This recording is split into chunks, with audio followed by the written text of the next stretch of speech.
even though I've been very stressed out, and I'll talk about that in my life updates, I could manage to knit a bit. So hello everyone, welcome or welcome back to my very small YouTube channel about knitting and mostly knitting. My name is Isabelle and I am in France, and I will leave down below a link to a video where I talked about more my own personal life. I am in Normandy in France, and today it's going to be a regular knitting adventure episode video. So if my accent, my hesitations, my mistakes do not bother you too much, please stay tuned. Okay, first, what am I wearing? I am wearing a light version of my trendy little scarf. I published that free pattern a year ago, and so this is one strand of tights, old gone tights, and I published that pattern because there were many pet for patterns for these little scarves, and I've seen a few more coming up last September and up to now. We are in the beginning of October 2023. And I've seen quite a bit of new patterns published in that realms of little scarves.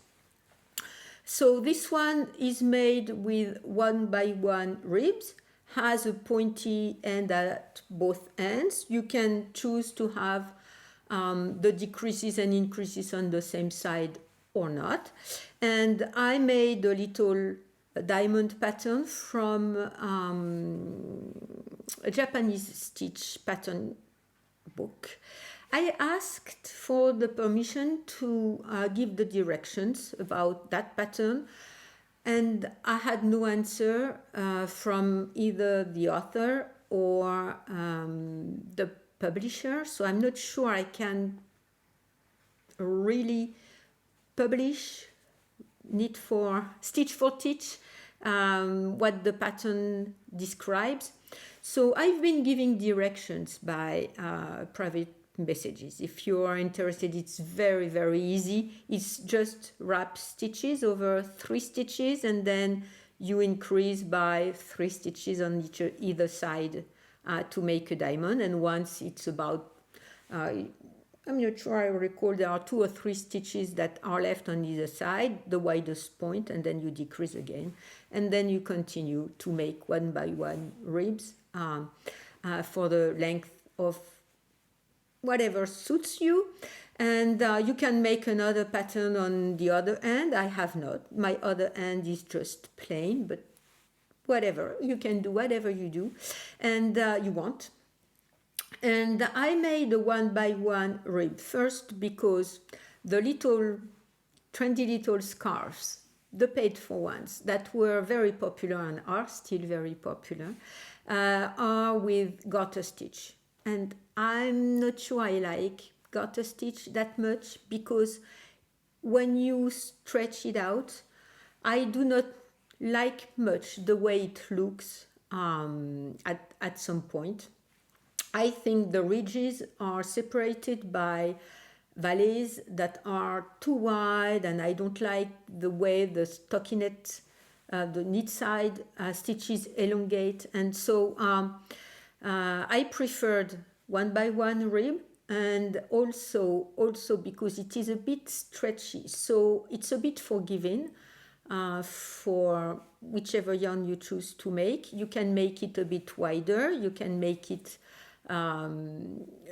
the same width as I've chosen to do, and also you can manage which length you want. I've knit a double with a double tight strand. That was my original pattern, and right now it's still feeling like summer or late summer in France, even though the sun goes down sooner and gets up a bit later on during the day. It's still very warm, in 25 degrees, about 25 degrees. It's completely exceptional.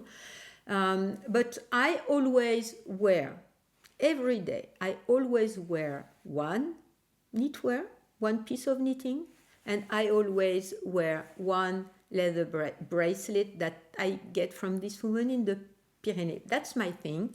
So when it's very warm, I don't want to be wearing shawls or things like that. So these little scarves are perfect because you can, in the morning, have them close to your neck and wrap around something a bit heavier because it's about 9 degrees, 8 or 9 degrees in the morning. So it's a bit chilly.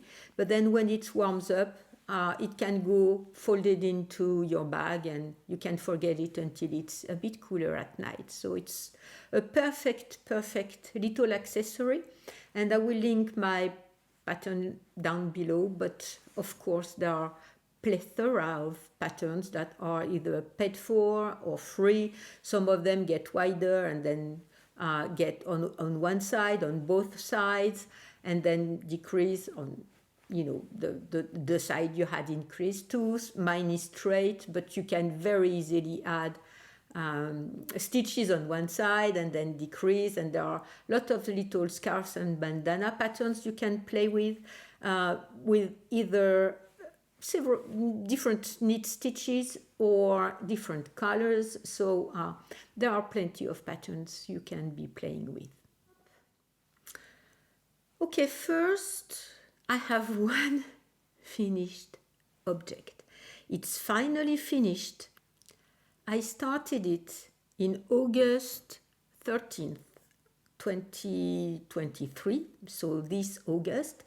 So it's almost 3 months in the making. This is my Fleur shawl. My Fleur shawl that I knit with one of my yarn Kryptonite in Nutiden that the beautiful Caroline from Germany sent me. So where is the middle? It's finished. Ends are weaved in, but I do the weaving as I go method. So I just had to clip them after I blocked the shawl, so it's blocked.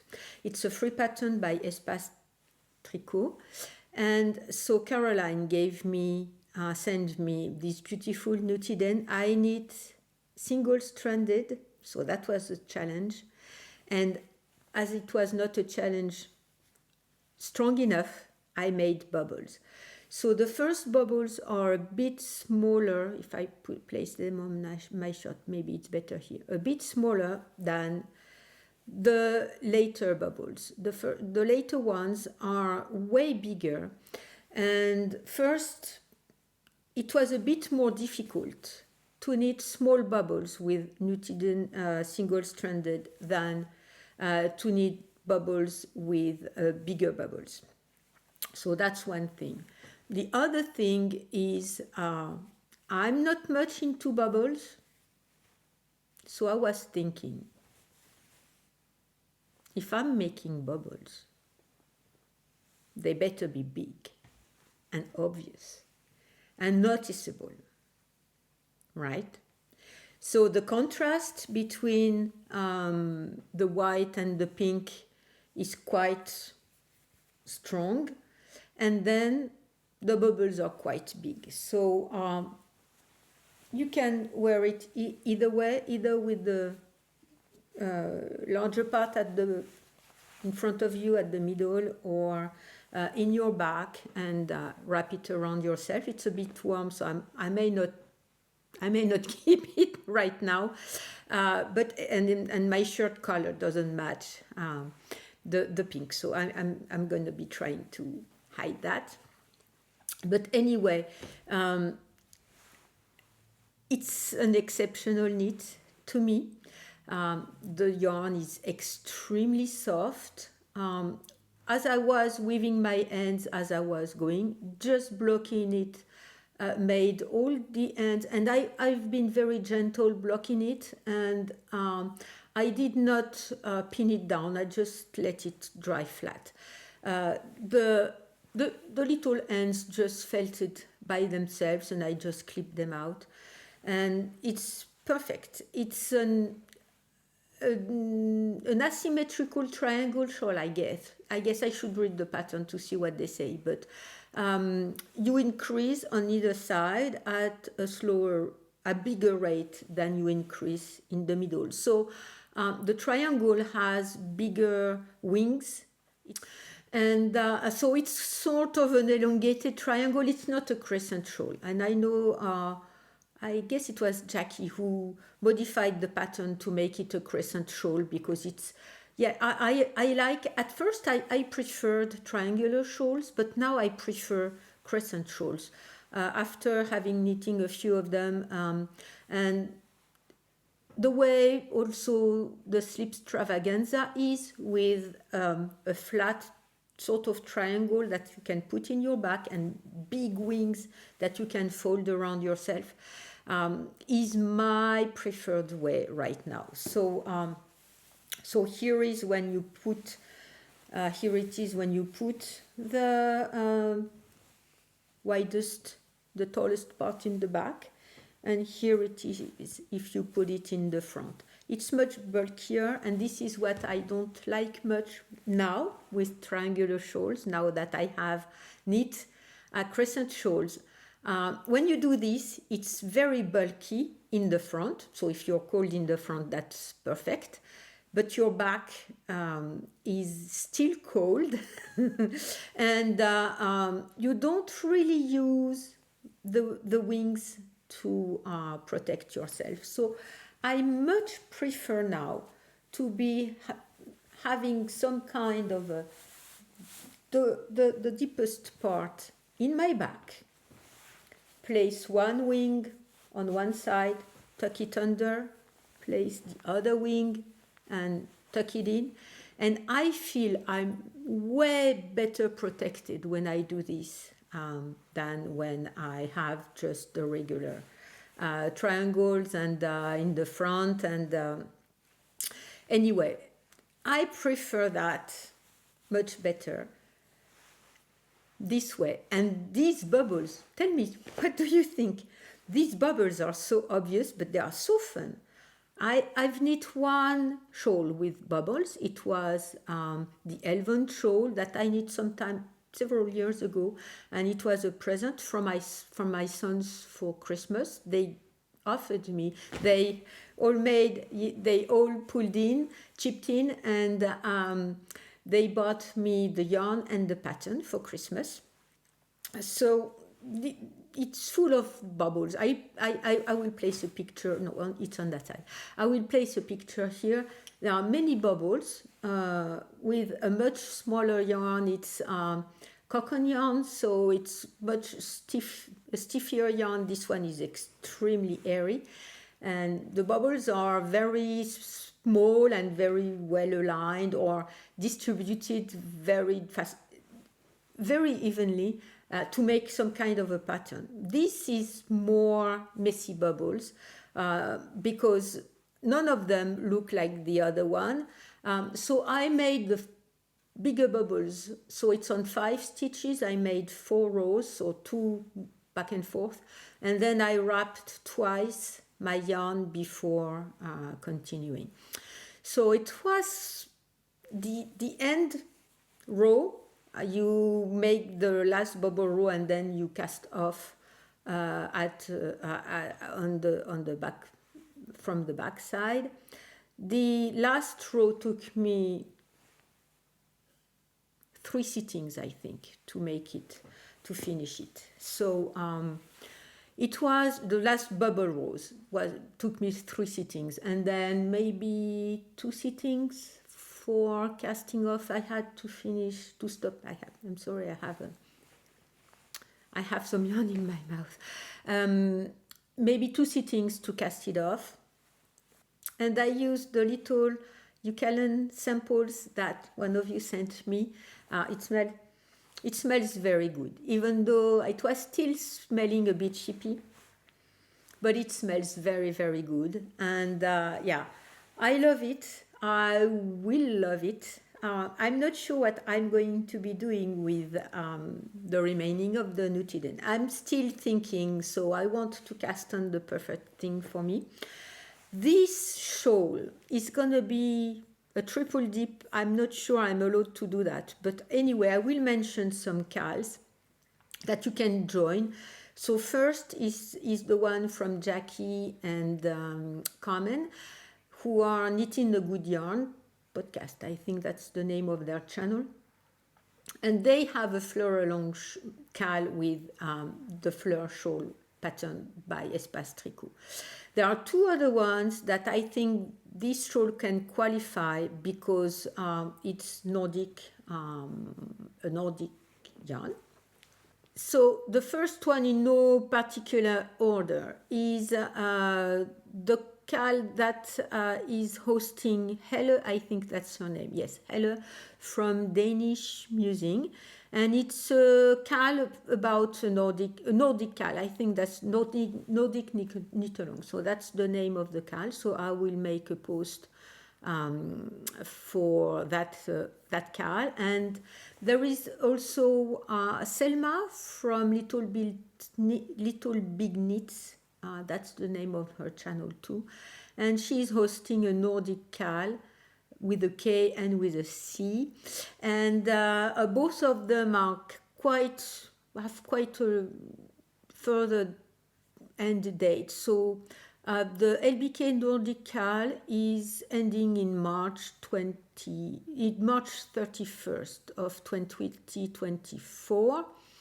And I'm not sure the Nordic Knitalong, I'm not sure I've seen a date, and I will write it down below because I'm not sure I recall when Helle said it was going to be ending. So anyway, these three KALs are maybe of some interest to you. And if you are knitting with a Nordic yarn or a Nordic pattern, you may join them. And there is the Fleur Knitalong also for the Fleur shawl that you can join. And I like KALs. I'm not interested. I am very happy when if and when I receive prizes. Don't get me wrong. But I'm not joining KALs for that reason. It's more the community, seeing what people make, even though I do not interact much. I don't have much time right now, and I haven't been interacting much other than just posting my stuff. So I stopped my movie recording by accident, unintentionally. So yes, you can join these KALs if you are knitting with either, I'm not sure where I was, Nordic designers or Nordic yarn. So the Fleur shawl with Nutiden qualifies for several of them, and as you will be seeing just next, my next project, work in progress, also does qualify for the Nordic Knitalongs. So I'm not going to say them again, but I will link everything down below as always, so you can have all the details.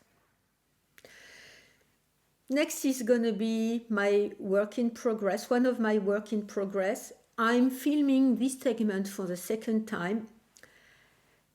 I accidentally hit the stop record button on my keyboard. It stopped recording, so I said, okay, I'm gonna continue, and I did not save the file. So this is my second take. I hope I will be saying the same things I've been saying already. So my work in progress, my main work in progress, I would say for now, is my Barbara sweater by Marianne Isayer, and I'm knitting with yarn from Lenal West. I have already talked about this yarn for quite some time. So Lenal West have a conservation process for sheep breed from Normandy, and both cones are undyed sports weight.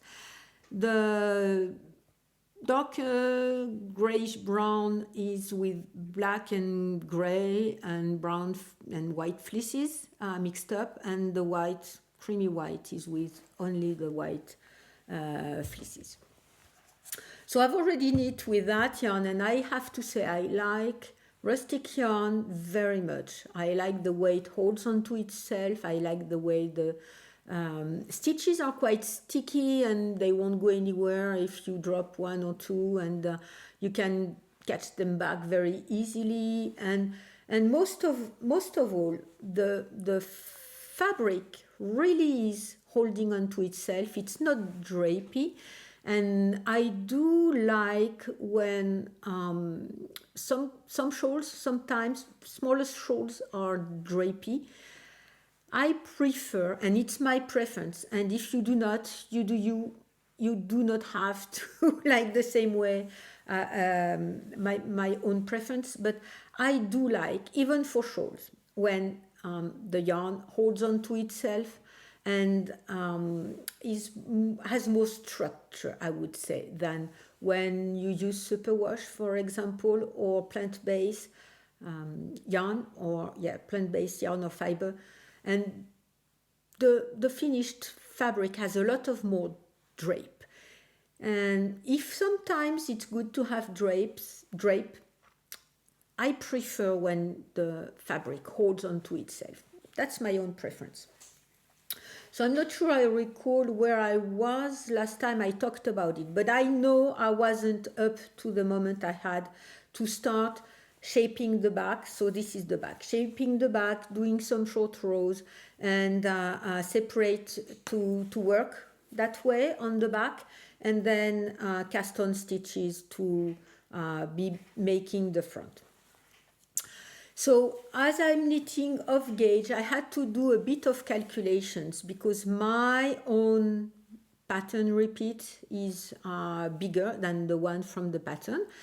And of course, the pattern talks into number of repeats, and I do prefer when patterns talk into centimeters rather than rows, because as I'm usually knitting off gauge, it's easier for me to adapt for my own gauge. But anyway, there was a certain number of repeats where I had to stop after I had casted on stitches to make the sleeves. So at first, so I did some calculations. I guessed how much height, how long was one repeat for their own gauge, and calculated the number of repeats they were asking for in the pattern, so that gave me a certain number of centimeters, and then adapted for my own gauge. I did even one repeat less than what was recommended because I was afraid the sweater was going to be too long. Anyway, I did that. We'll see how it fits me once I'm at the moment where I can try it. So once you do that, you stop, you put on hold the center stitches. They tell you how many to do that, so it's going to be a bit wider too, so I did not adjust for that. I did not want to be fiddling that much. And then you do some short rows to shape the back. So you can see here that my repeats, there are two repeats where you do short rows, are wider than the repeats on the normal pattern, and the short rows go up to there. I've marked them. So these parts are a bit wider, so that's the way you have a bit more height in the back.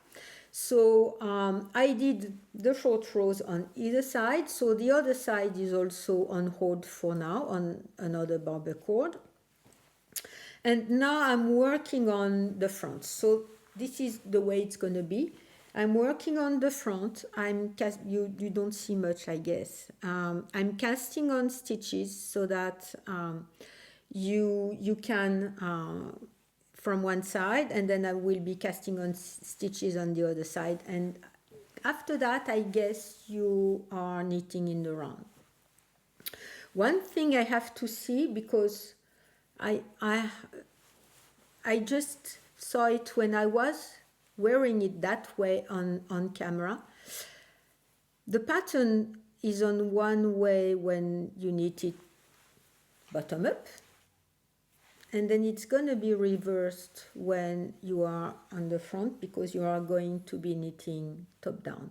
So I have to see what the pattern says about that, because I had not realized that. And I know one of you have knit the one of you, the one of the lovely yous who gave the book to me or offered the book to me. I know you need that, so I will have to watch your project and maybe we can exchange about that once you see the video. Is the front pattern upside down from the back pattern? I had not noticed.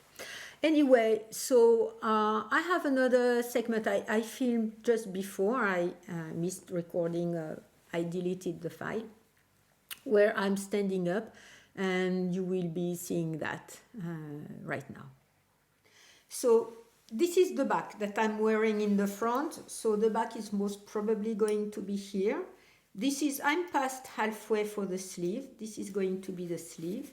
And I think it's going to be okay width-wise. It's not going to be too wide, and it's not going to be too skinny, too fitted.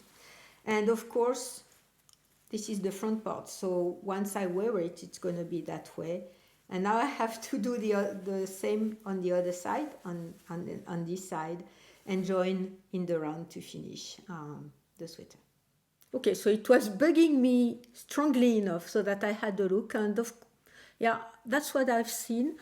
From the back, the little motif go that way like a V, and from the front they will go the other way around like a small triangle. So that's what I've seen from the patterns. Please confirm if you need that pattern. I know one of you has. Please tell me if this is the way you did, because I haven't had enough time to process that new information. And I have to say, I'm very happy to be knitting it. Some of them have commented on my Instagram post that it looks very difficult. It is absolutely not. Of course, you have to get the hang of the pattern, but a couple repeats and I was really at ease with it. I'm not looking for instruction any longer. So this is a 6-row repeats, and you really work on one of the 6 rows. So it's a very easy pattern with a high impact. I think it's the most impactful sweater I've ever made, I guess. So my next work in progress is just a cast on I did a few days ago. I had that pattern in my mind for a long time. It's Dusking from the Cosmology book by Amirisu. So the design is by Kiyomi. And here is the sweater. What I liked a lot is the fact, so I may place pictures because you will see better. The fact that in the top, at the top of the sweater, you start with a certain number of mohair strands, and then gradually as you go down, you drop one strand to finish with here and at the bottom there, just with one strand of mohair that is giving a very sheer appearance. You do the same on the sleeves. And the mannequins are wearing, if I recall correctly, because I debated which size I was going to be casting on. I think one of them is the XL and one of them is the small size. So they give the mannequin dimensions and bust size, and I decided I was going to be casting on the extra large size. I'm not sure this is the right decision. We'll see how it goes. And I'm sure I won't have enough mohair. I don't have enough. I have 2,000 meters, and from what I recall, the XL calls for 2,000 and some. I'm knitting the large size. Sorry, the large size. It's 1, 2, 3, 4. 1, 2, 3, 4. Yeah, it's 2,285 meters that they recommend. So I'll see how I go, but I guess I will miss 1.5 ball. Anyway, I cast it on with the mohair from the farm from the Poitou. And so you start off with 4 strands of mohair. So this is just my cast on, and I've started for the color.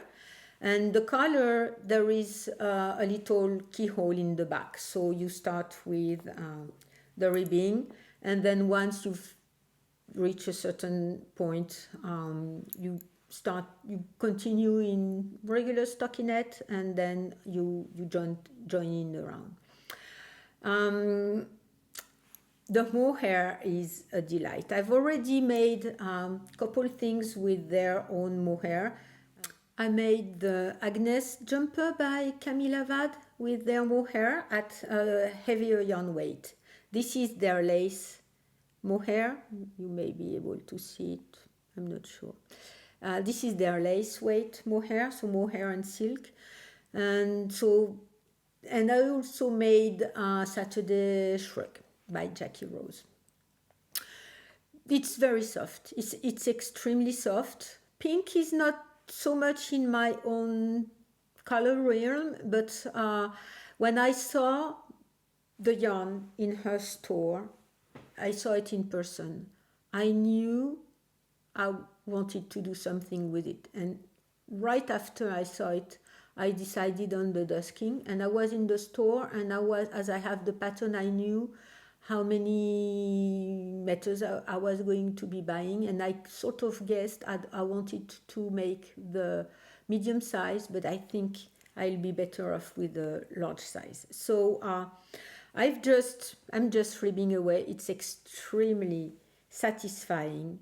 The yarn is soft, the color, dusty pink, is perfect, and they are going to be going very well together with my Fleur shawl that is in the same pink family. So I'll see what I do. I need to contact her to ask her if she has any more of that. You see how shiny it is because of the silk content. I haven't had any time to do that yet, so I need to contact her and see if she has any more left of that batch, so that I can buy maybe a couple balls to be safe. And I bought the cosmology book because I had seen the Dusking sweater and one of their beret. Eugene Beret, I'm sorry, I'm butchering all of these names, and here is one representation of the beret. So yeah, there are 2 patterns in that book I wanted to make, so I bought the book because you know that I love books. Their latest publication, maybe they have been publishing one since then, was not easy knits, simple knits or something like that. I had it in my cart and I said, no, you have 52 weeks of easy knits. You have enough of easy looking patterns and relaxed type of patterns, so you have enough. So I did not buy that. But one thing I forgot to say in my yarn no buy year video last week is that I really want something, and this is a disclaimer. I want it. This is nothing to do with me asking you for anything. I'm telling you that I want that. Okay, so I'm not sure whether you've seen it or not.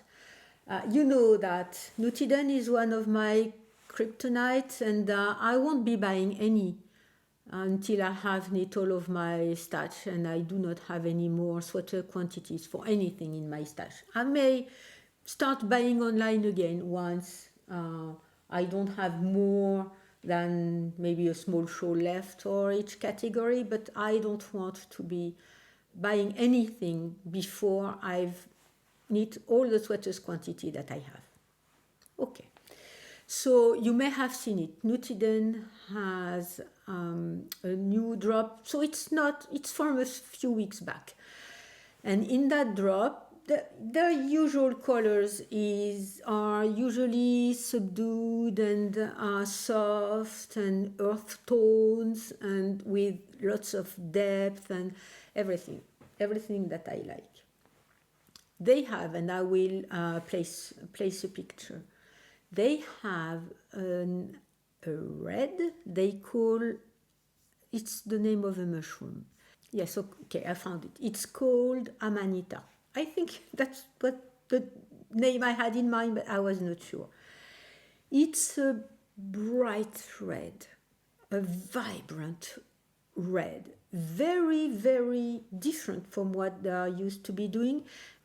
And I think their collection launched they launched in the 30th of September, so that's 10 days ago, 11 days ago.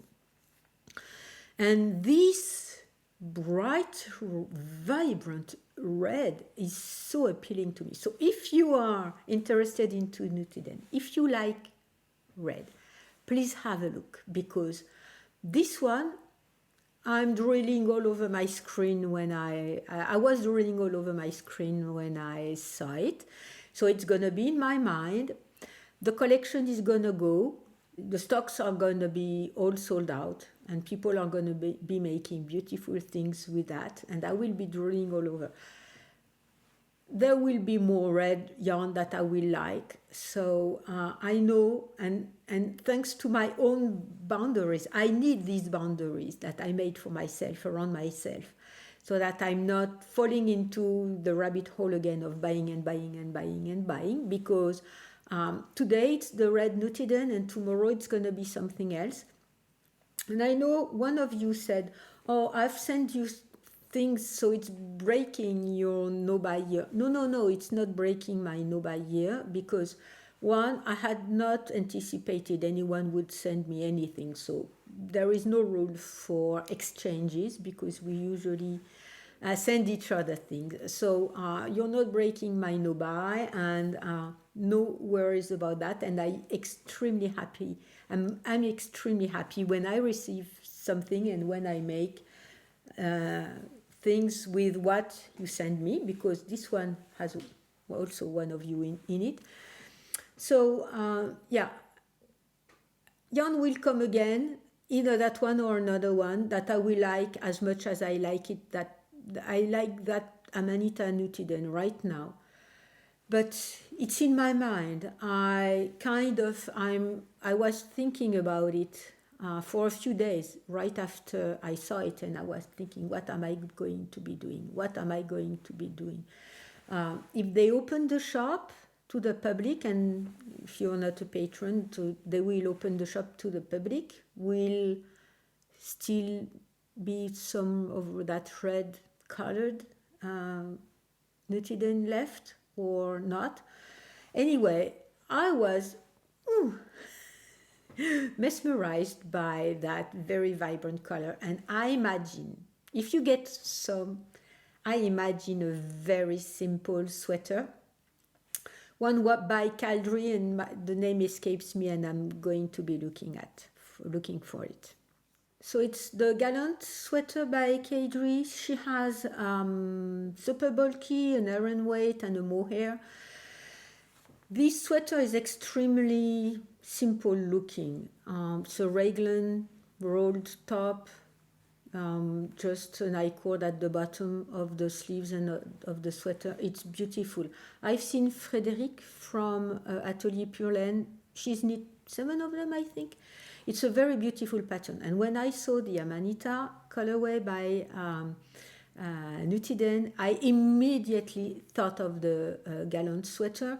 And as there are several yarn weights, I guess it can accommodate. So there's 3 different patterns, but I guess you can buy the one that is the closest to whatever your gauge ends up being. Okay, so that's it for today.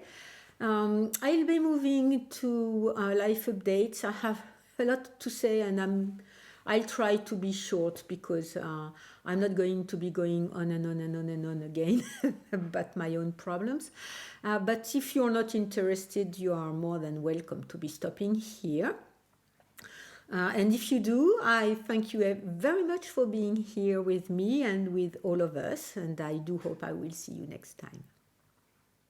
So a bit of life updates. I had a look for the word because I did not know how to translate that. 2 days ago, I was going to go for a knee injection. So they insert a needle in the joint and they have ecography to follow what they are doing, and they inject anti-inflammatory drugs.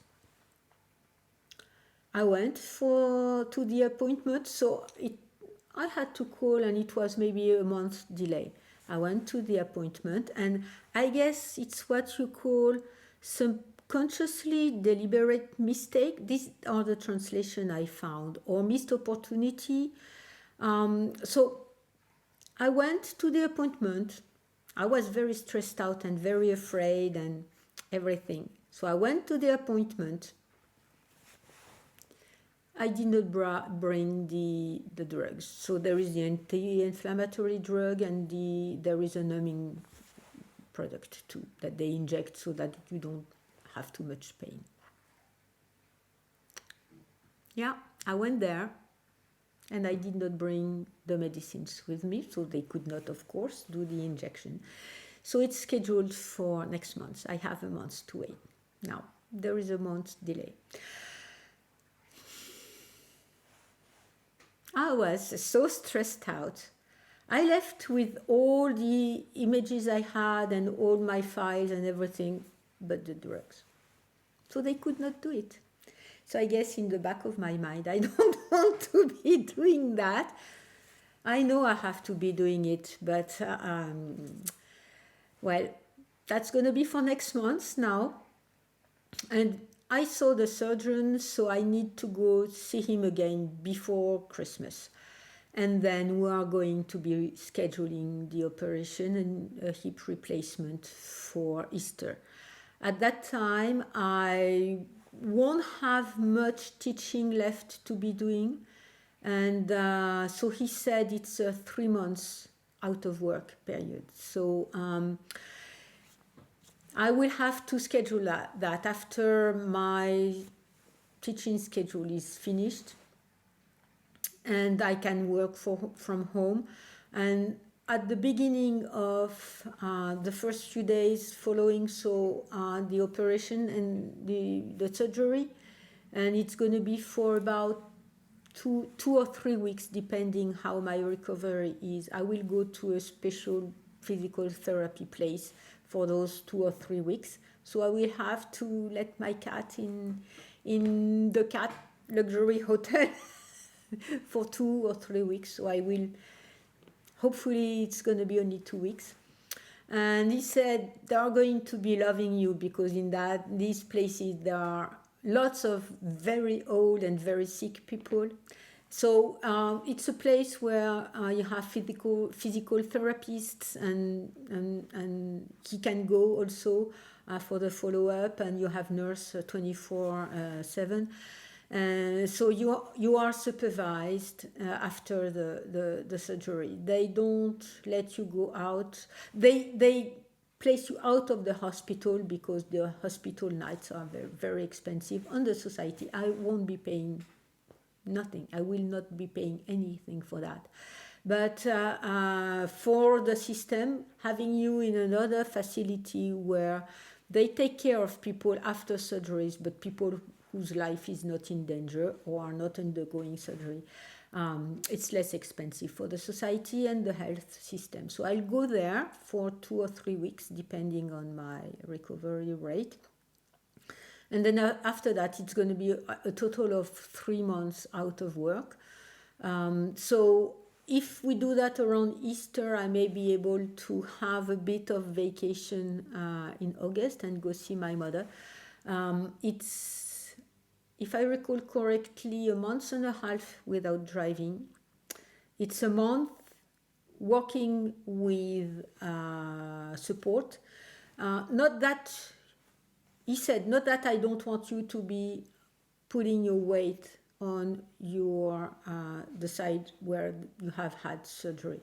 It's to prevent fallings, because the two main complications, he said, of that kind of surgery is, one, of course, infection that you can get because they cut you open, so you can have an infection, and two is that if you fall, the joint is going to be the artificial joint is going to be moving and going out of the position, because there are only the muscles to hold it in place after the surgery. So if you fall, it can pop open, and it's dangerous and very painful. So he said you will be walking with aids for months before you can walk without any aid, any device.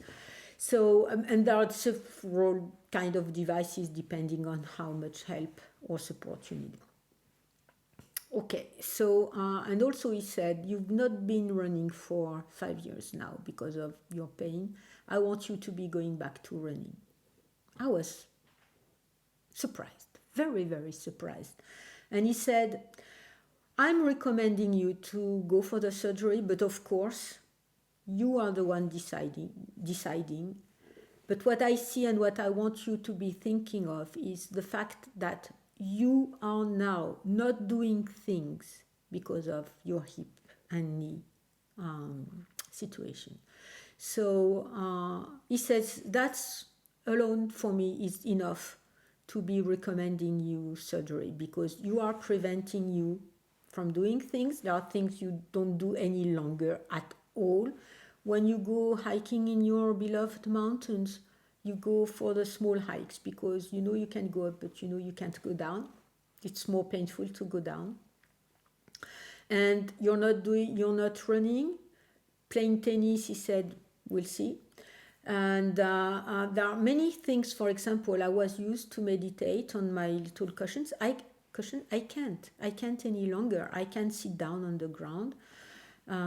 So there are many things I'm not doing any longer because of that situation. And he said, it's enough for me to recommend you to go for the surgery. But of course, it's your choice. Of course, it's your choice. So I have a couple months ahead of me to be thinking, maybe 2 months to be thinking about that. We'll see what the injection does, if it helps my knee.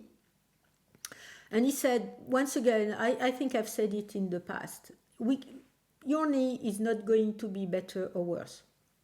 But there are a lot of, I'm not sure how to say it in English, projection of pain from the hip that exists. And he wants to see if fixing the hip will help the knee pain.